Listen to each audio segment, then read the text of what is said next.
সকালে মাকে ফোন দিয়েছিলাম, মা ফোন ধরে বলল যে শোল মাছ মেরেছি, 2 চাকা নিয়ে যা কচি। যেটা দিয়েছে আমাদের বাড়ির সবাই হয়ে যাবে। আর আমাদের কর্তামশাই এই দেখো শোল মাছ খেতে ভালোবাসে না, তাই তার জন্য একটা কই মাছ দিয়েছে।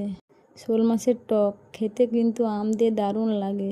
সেই যে শোলকটা আছে, যে তুমি থাকো জলে আমি থাকি ডালে, একসঙ্গে দেখা হবে রান্নাশালে। চলো আজকে রান্নাশালে দেখা হবে। তাই একটু আম নিয়ে নিলাম, বেশি আম দেবো না, আম প্রচুর টক, তার মাছও খুব কম, তাই আম একটু টমাটো একটু দুইটা কেটে নিলাম। তার সঙ্গে আজকে হবে সন্না ডাঁটি।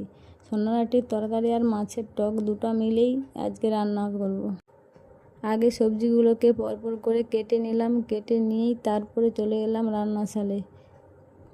সবগুলো সবজি আমি একে একে কেটে নিয়েছি। এবারে চলো, আজকে যেহেতু সরষে বেশি লাগবে তাই জন্য আমি একটি মিক্সচার মেশিন দিয়ে ব্লেন্ডার করে মিক্সচার মেশিনে যখনই সরিষা বাটবে তখনই শুকনো সরিষা একটু বাটার পর তারপরে জল দিলে সরিষাটা খুবই মিহি বাটা হয়।